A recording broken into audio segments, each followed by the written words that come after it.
World Cup time, and it's Milan San Remo, the opening classic of the new season, the day that everybody has been waiting for.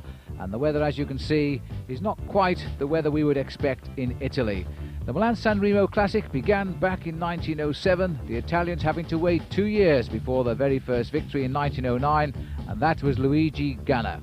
They also won the race, of course, 1 year ago with Gianni Bugno.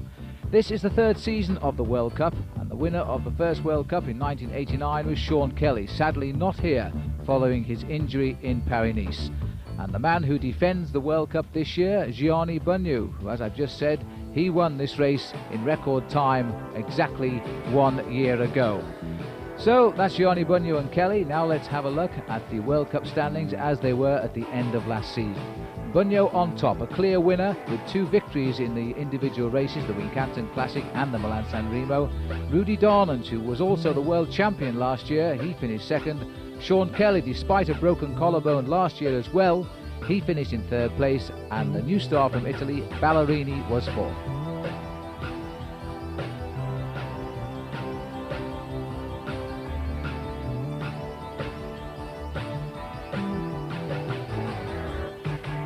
At the World Cup situation, and these are the 13 races this year.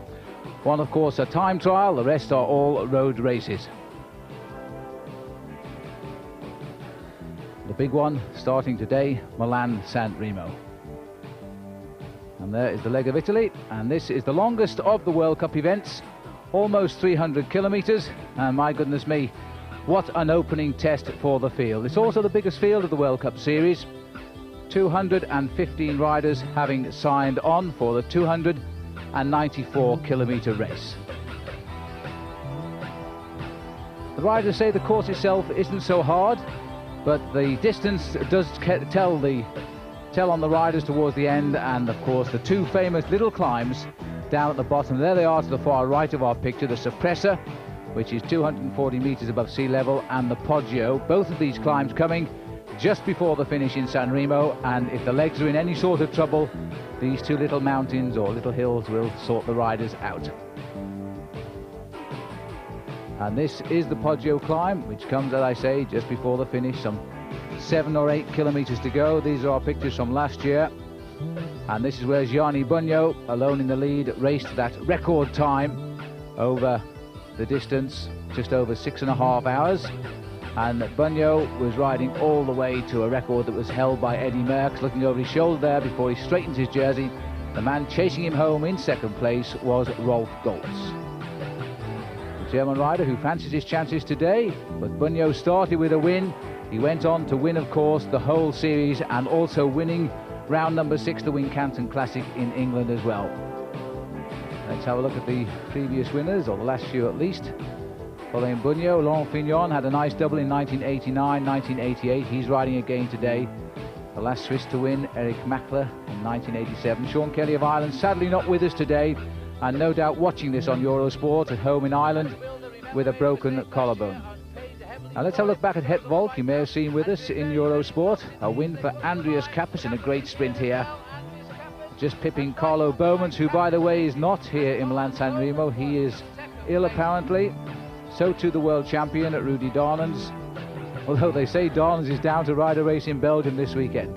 In Paris-Nice, just finished, Tony Rominger threw in a great surprise, but what a great winner he was, winning the time trial here on the Col d'Ez, which gave him the final white jersey in the Paris-Nice race and overall victory.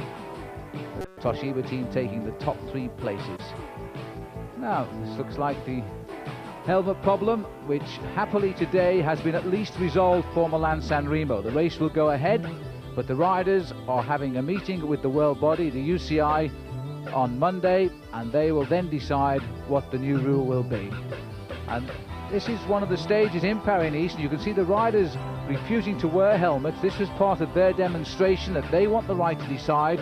Although nobody is disagreeing on the safety factor of helmets, they do insist that they want the right to decide when to put them on.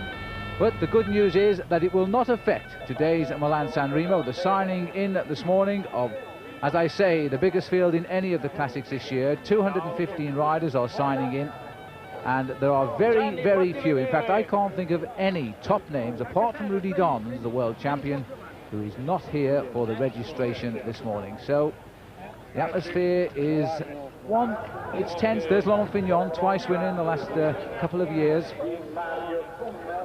And he's saying if he doesn't have a good season, he will call it a day on the bike, and that will be sad for the sport, because he is really a most interesting character. And as you can see, everybody wants to get a photograph of Laurent Fignon. Greg LeMond saying that he's got a little bit better form than at this time, certainly last year when he had a disastrous start to the season. Greg is feeling as though his form is much better.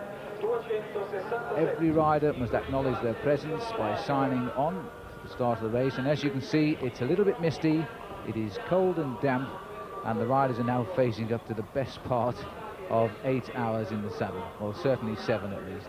There's Mr. Torriani, the director of Milan San Remo and the Tour of Italy, of course. Eddie Plankett to our right in the yellow crash helmet, just passing through the picture there.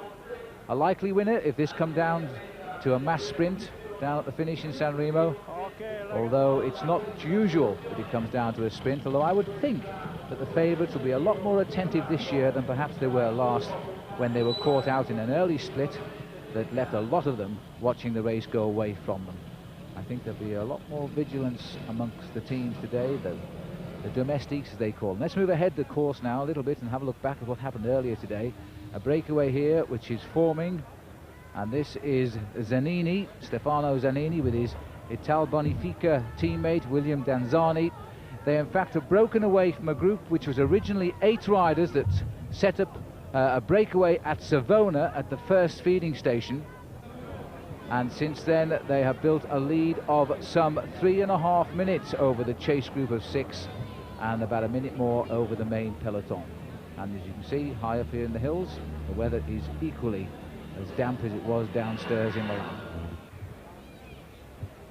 Here's the main field here. This is on the Ticino. They are in fact beginning to close the gap quite dramatically now on the leaders, who are approximately 3.5 minutes clear now, and the gap beginning to close down. Big field still surviving in Milan San Remo. Let's go back now to a new group which is formed of 4 leaders. Danzani and Zanino were picked up, and this is a breakaway group now which contains 4 riders, and just look at these names. Sitting at the back of the group we have Charlie Motte of France, Rolf Sorensen in the Ariostia colours. Here's confirmation, he's in second place at the moment, Sorensen. Claudio Chiappucci of Italy, who made his name by finishing second in the Tour de France, and Jelle Nijdam from Holland. A very, very powerful group indeed. All 4 riders have declared their intention of featuring well in this year's World Cup event, and in this very first race they're now making a long, long go for home. Chiappucci has been on the prowl all day along with Rolf Sorensen, breaking away in that original group of 8 from where Danzani and Zanini left them, and has since been caught and dropped. And so too has Motte. Nijdam is the one who got up to them. He was in the small chase group with Thierry Marie and Peter Stevenhagen, but Nijdam has bridged the gap, and we're looking at him right now, using these new tri-spoke wheels which have been allowed this year. It seems that anything goes now in the world of cycling. The machine's changing shape virtually daily.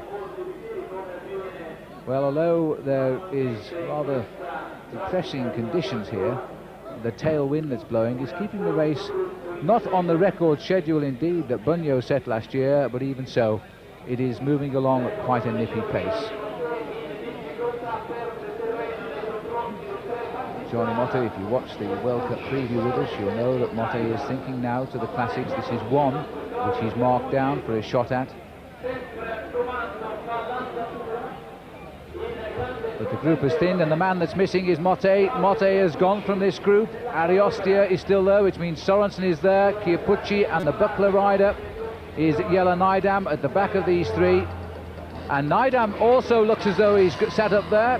Chiappucci is driving this breakaway like a train. Tremendous piece of riding here by Chiappucci.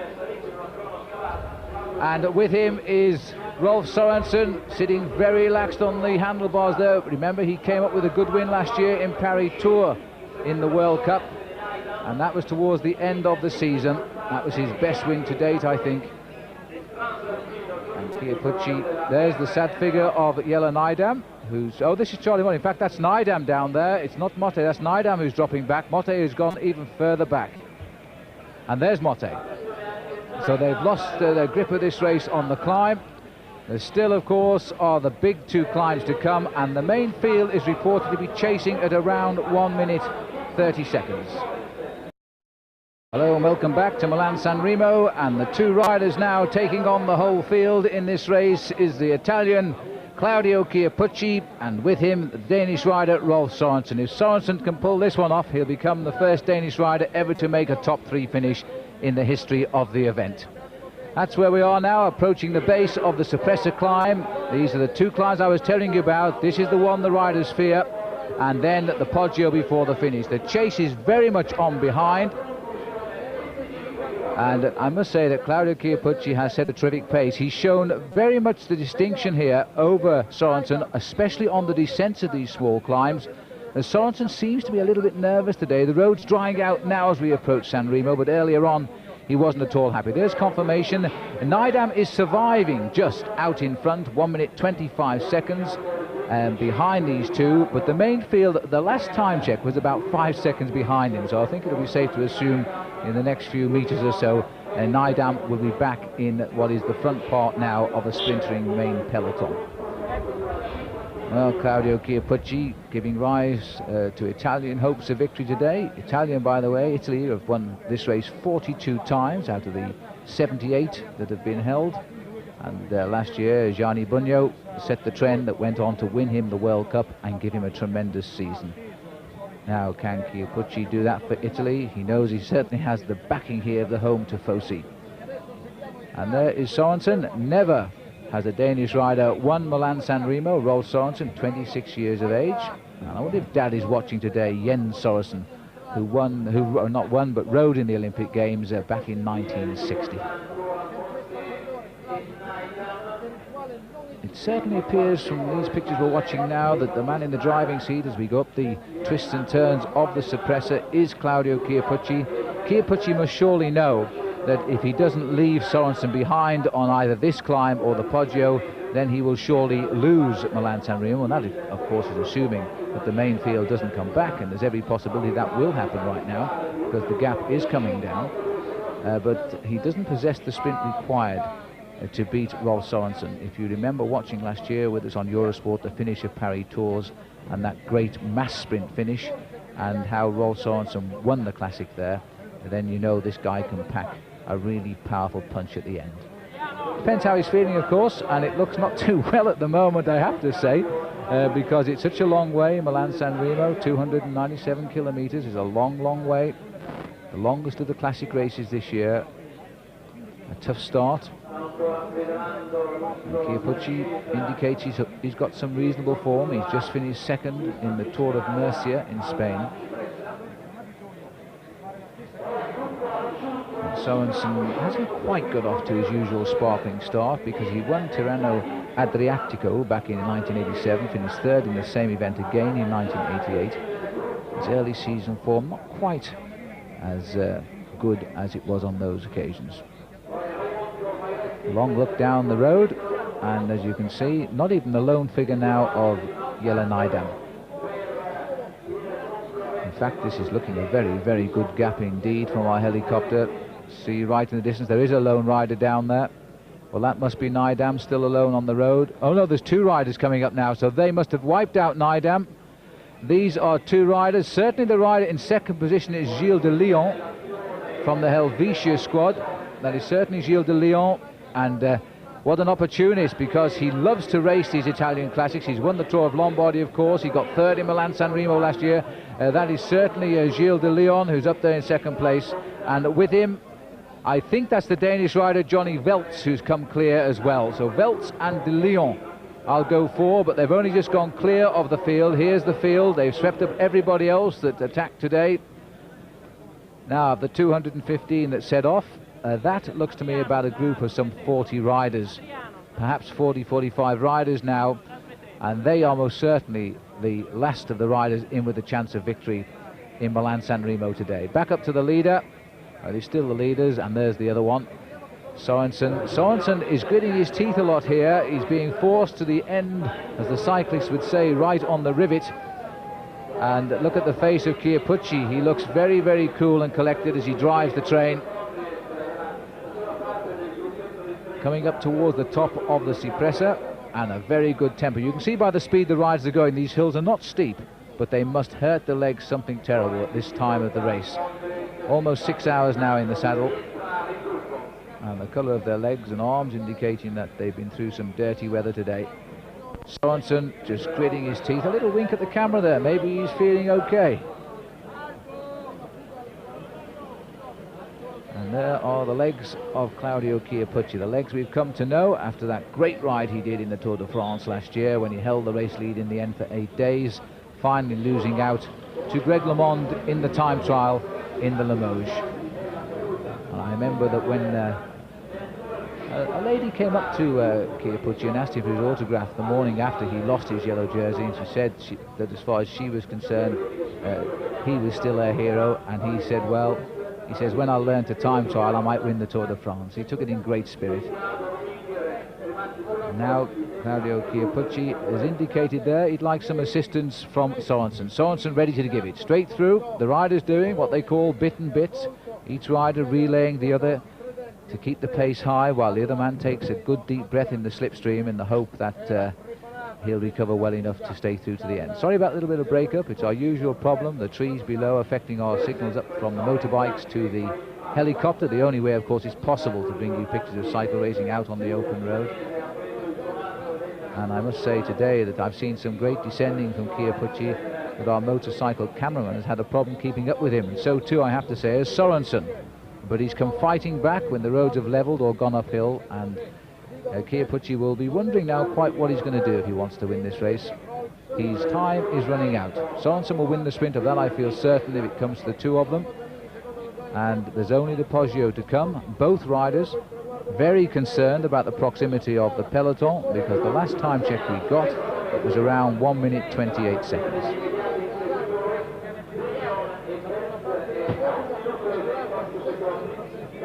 And there you can see our cameraman riding just behind the two leaders. He always has the best seat in the house. And here's where we are on the graphic. Right on the top of the Cipressa, 240 kilometers covered, and that leaves us just about 21 to go. Somewhere in that region, and we'll start the descent now, but still slightly up at the moment.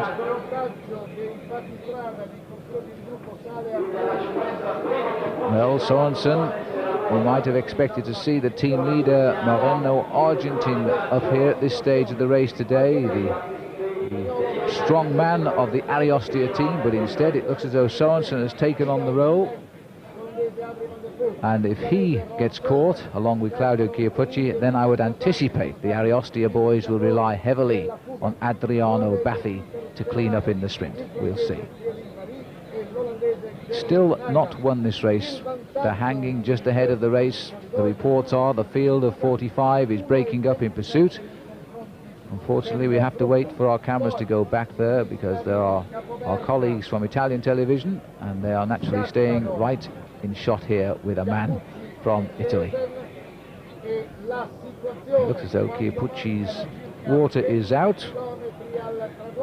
Well, it'll save him tipping it out later on as he prepares for the finish, I suppose. I must say, I, like all of my colleagues on television, are delighted. A nice acceleration there by Chiappucci, immediately picked up by Sorensen. My colleagues on television here delighted that the riders chose not to demonstrate and ruin this great classic. It is one of the true classics of the sport. They're meeting tomorrow in Geneva to decide on the future of these crash helmets.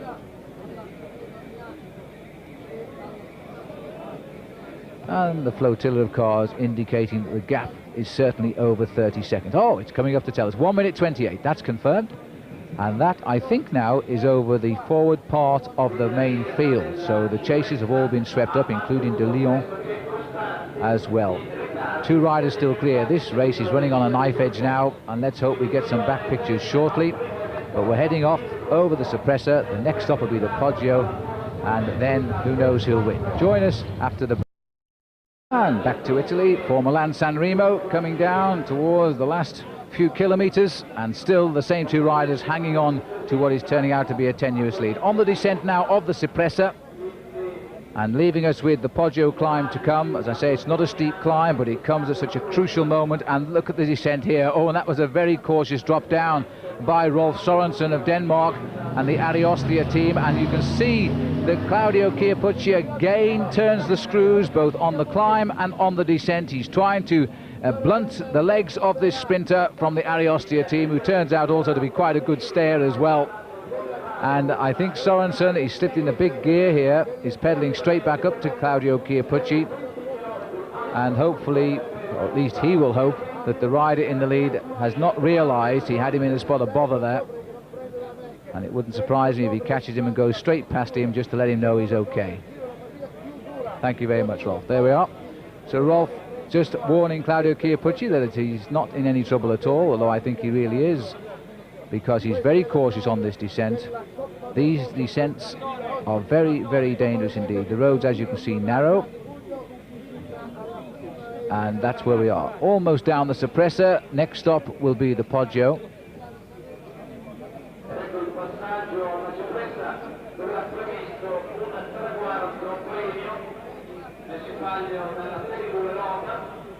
And the riders have got themselves now into gear as they descend down here, somewhere in the region of 70 to 80 kilometers an hour, braking very hard for these deceptive bends. And in fact, Sorensen much happier when he's leading down the mountains. Sights all the corners nicely. He has a reasonable record in Milan San Remo, Rolf Sorensen, because when he turned professional, back in 1986 it was, then he finished in fact 9th in his first attempt at Milan San Remo. And that was quite an achievement because he was only then 21 years of age. 140, the gap is opening again ever so slightly, but every second could make the difference here today. It's beginning now to look extremely good for these two, because the peloton psychologically would like to have closed that gap on the Cipressa, and they haven't in fact done that, which means that they are going to have to try even harder on the Poggio, and that doesn't leave them a lot of time, because once you're over the top of the Poggio, then if you have a minute, it should be well enough. As they go down the other side to the finish is virtually off the mountain itself. And this could well be a nice surprise for the start of the World Cup season. Rolf Sorensen or Claudio Chiappucci winning out as the winners today, one or the other of them. You can see the leg go out there rather like a motorcyclist rather than a bike rider of Sorensen as he tries to keep his bike upright.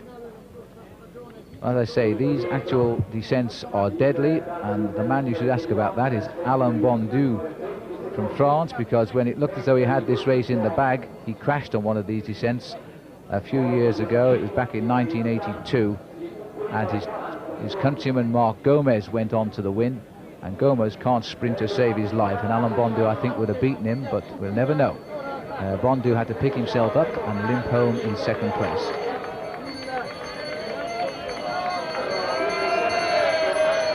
This is one of the most prettiest routes on its long journey down from Milan, following the coast down the leg of Italy to San Remo, but the weather has not done us justice today, and it's very often the case in Milan San Remo.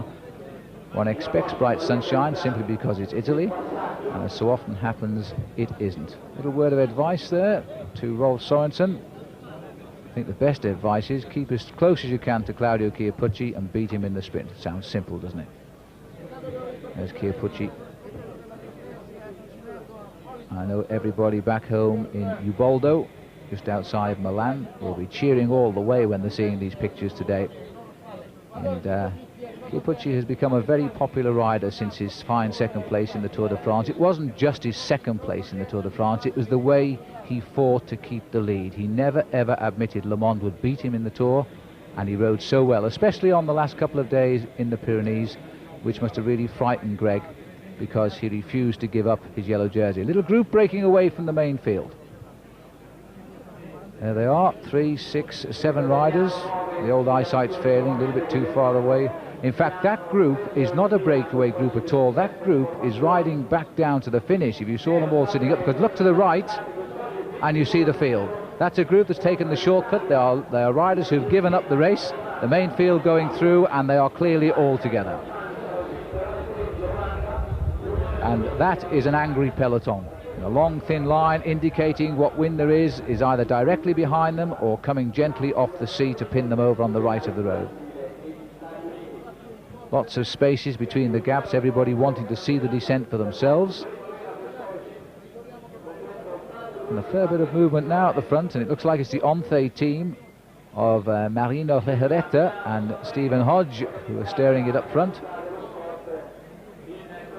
And that looks like it might be Steve Bauer having a dig for the new Motorola team.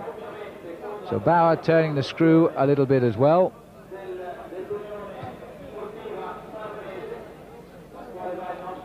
And pulling them out quite well. The rider taking his second place there was Johnny Welts. Well, it was Welts who was in that earlier escape with Gilles de Lyon, so both of those riders are back in this pack. It could well be this pack has picked up Welts and de Lyon, and this is the forward party now. They're going very, very well indeed, but they've got to finish up. The majority of this gap has got to be finished off before they get to the actual climb of the Poggio, because if it isn't finished off, then they are going to be in some sort of trouble, and the two escapers are going to go away. This looks like Fabio Baldato from the Del Tongo team. And that is Stephen Hodge gritting his teeth, and he goes past Deldato, who struggles to just raise the revs a little bit. That's the hard part, trying to grab the wheel of the man who's just come through on you when you're already flat out. But it looks as though he's done it. Baldato has picked up Stephen Hodge. Two riders trying to chase them down. Whether they can stay away, let's see, because they're heading now towards the Poggio. That group has thinned out a little bit. It's down to about 35 riders, I would say. And riders going off the front at every possible moment now. Stephen Hodge, who had a great season last year as the lieutenant of Marino Lejarreta. This is Baldato. Well, this would be a nice escape if it could work. Stephen Hodge taking a place in Milan San Remo would give him the boost he needs for a great season. Let's hope he can stay away. Not easy. The whole field now chasing furiously behind. There's Hodge driving the train. Baldato. Baldato going to the left and Hodge coming through now, looking over his shoulder. The gap isn't really there, is it? They've come back very, very quickly indeed. The motorbike's fighting here to keep out of the way of the riders, because the continual change of the road means the wind direction is always changing. They want the shortest possible route. It's a very difficult road now to break the elastic on. There's Eric van der Aarde taking a drink and thinking, let's have the sprint finish, because he's a good finisher if it comes down to a sprint, but who knows. And you may notice too that a lot of these riders are carrying no numbers on the bicycle frame.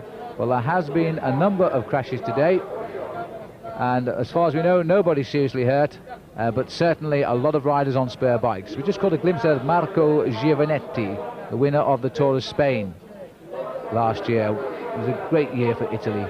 Tour of Spain, Tour of Italy, second in the Tour de France, the World Cup. It was a marvellous year. They can only hope really to repeat some of it, I would think. But they're off to a great start. If Claudio Chiappucci can come and pick up Milan San Remo, that would be his first ever classic victory. And still plenty of action from down below.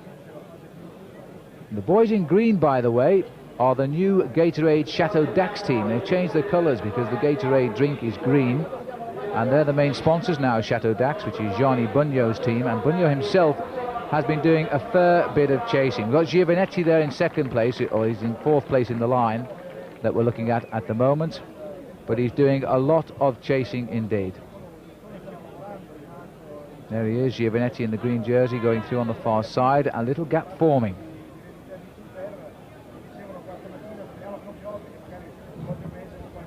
But Hodge and the other Italian rider there is not really getting, Baldati is not really getting the help that they require.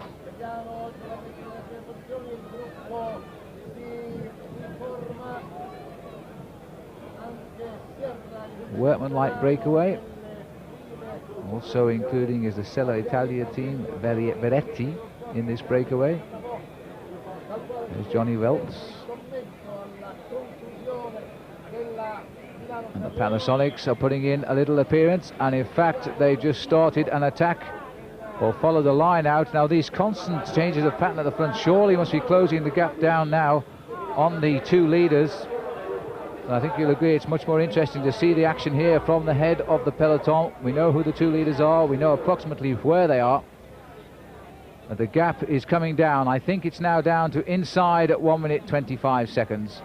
And if that is the case, then they could well catch these riders before the finish. We're looking here at Marc Sergent, who's just gone through. This is Gerard Rouet.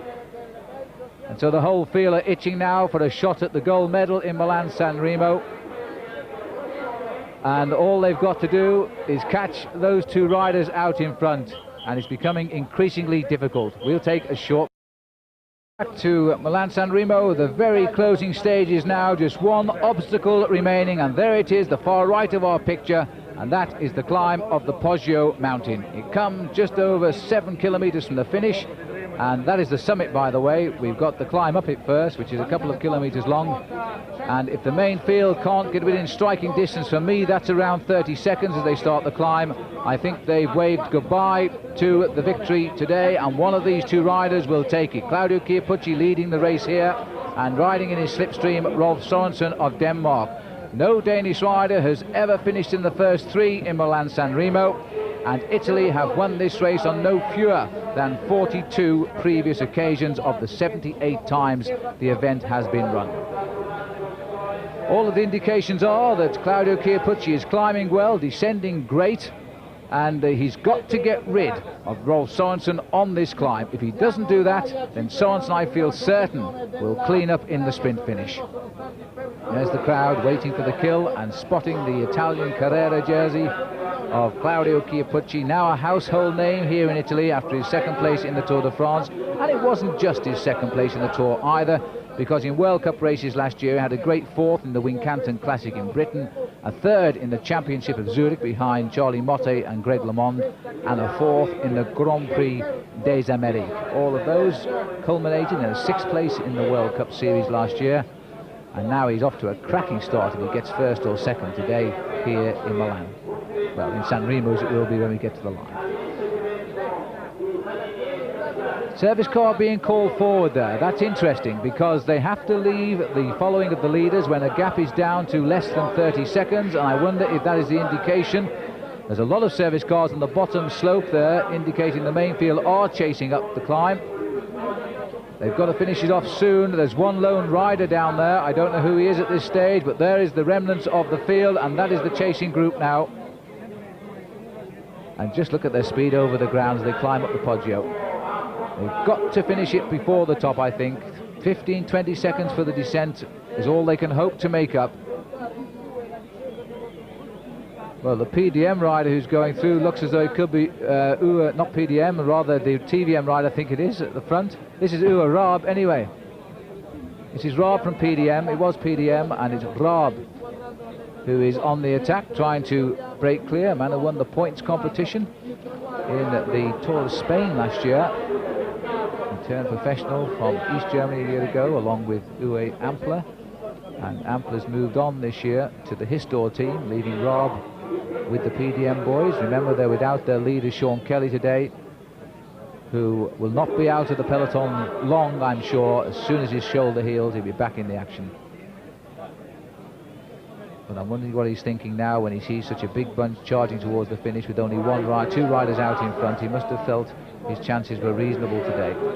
Number 79 is Inaki Gaston, who's come up to Raab.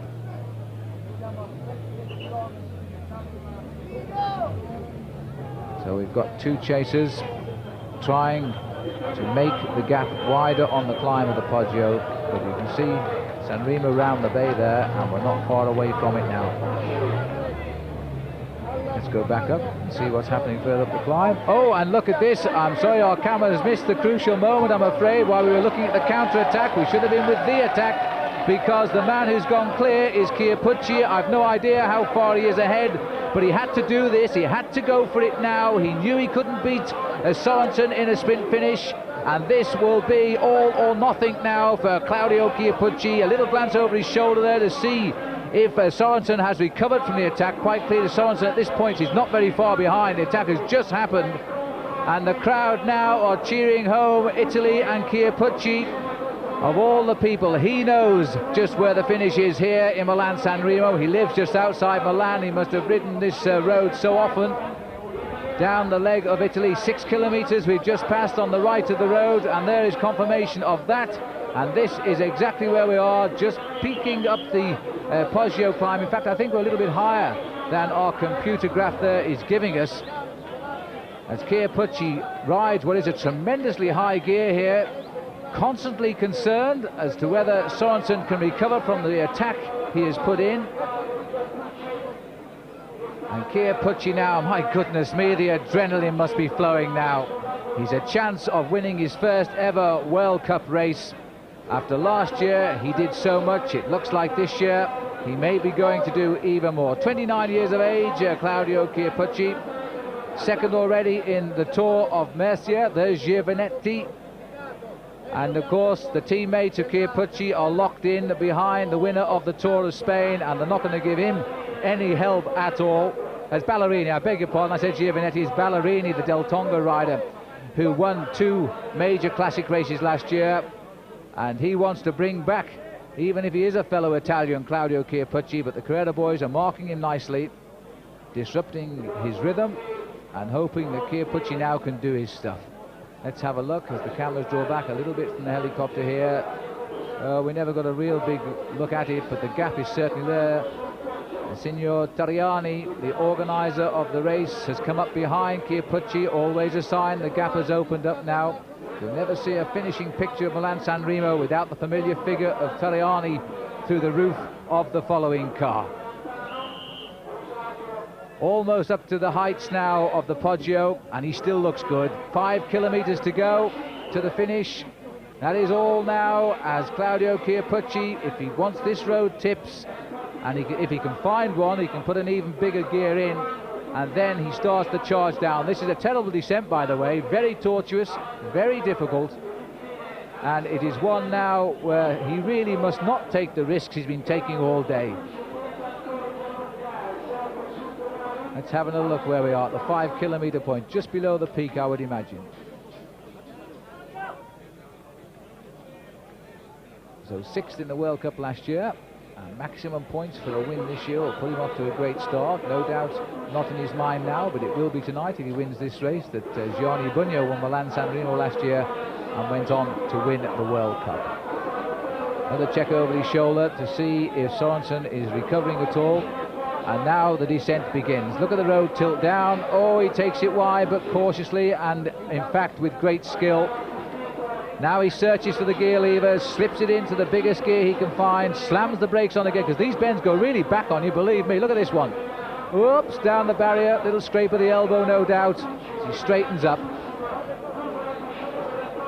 And then from our helicopter, the lone figure now of Claudio Chiappucci, setting at the Milan San Remo alight. What a breakaway this is turning out to be, because he's been in the winning moves virtually from the 108 kilometer point today at Savona at the first feeding station. Let's have a look to the back of the field.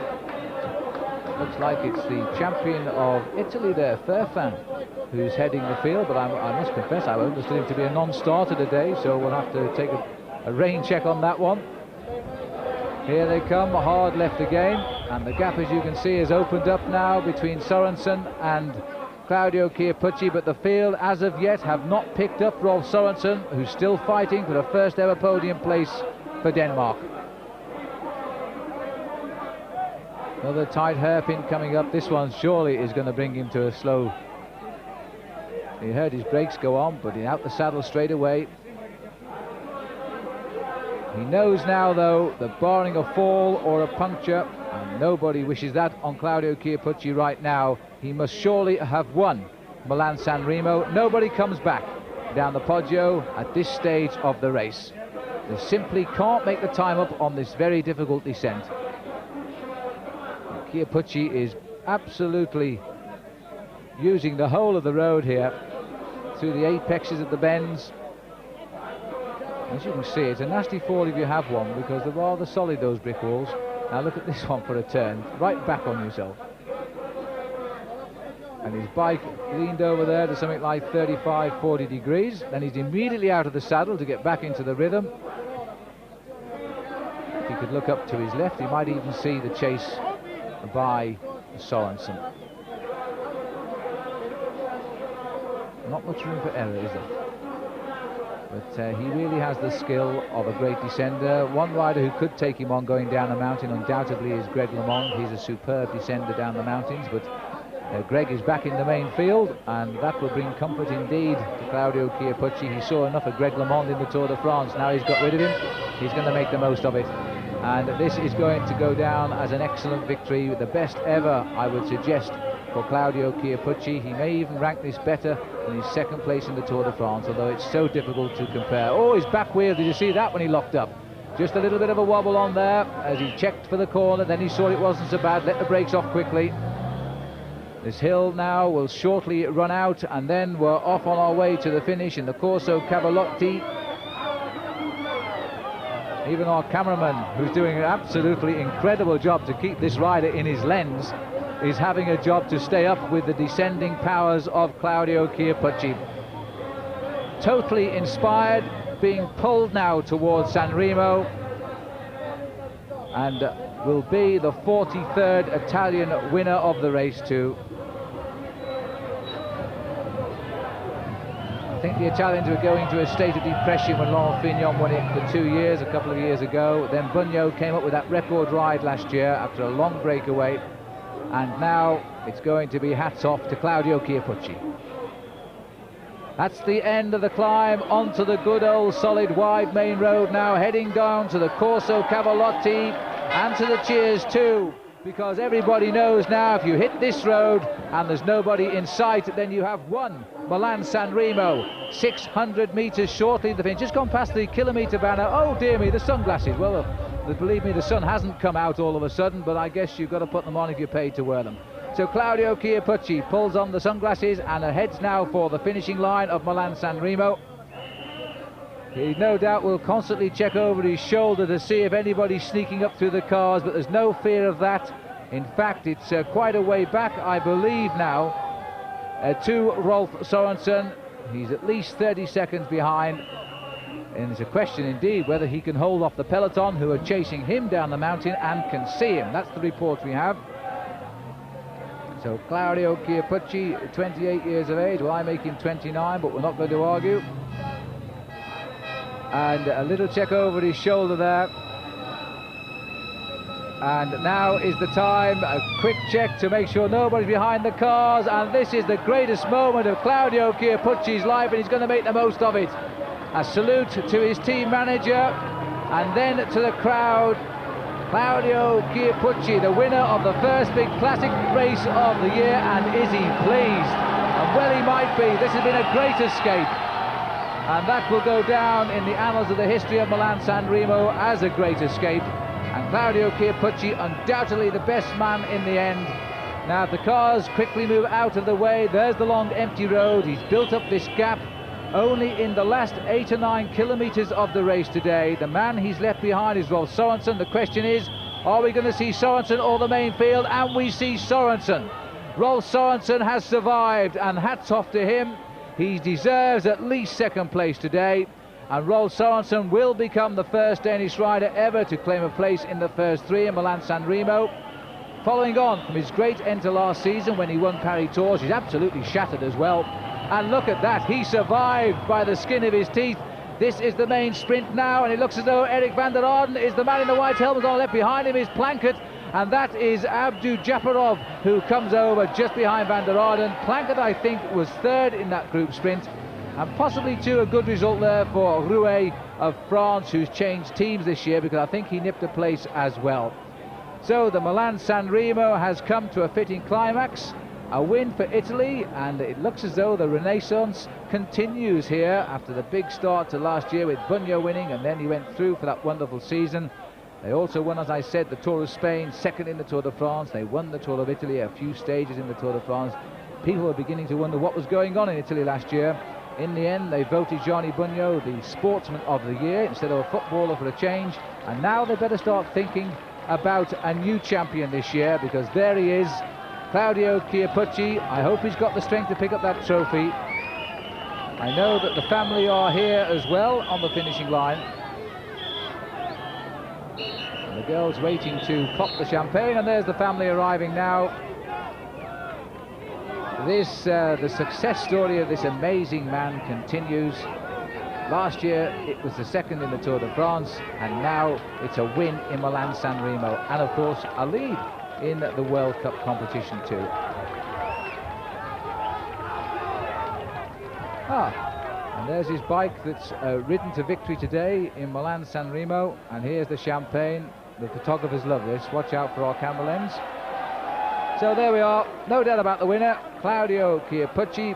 So let's have a look at the result of the Milan San Remo race. There it is, 6 hours 56 minutes 36 seconds.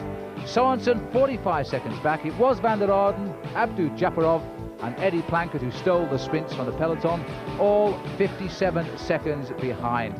And so the sprinters were right there, but they didn't allow for two guys to break away. Let's have a look at further down the list. Gerard Rouet slipped into 6th place, so he's made a good start for his new team. Phil Anderson still on good form, a good 7th place for him. Uwe Rapp, despite that late attack, got 8th. And Johnny Welts in the action today also got in 9th place.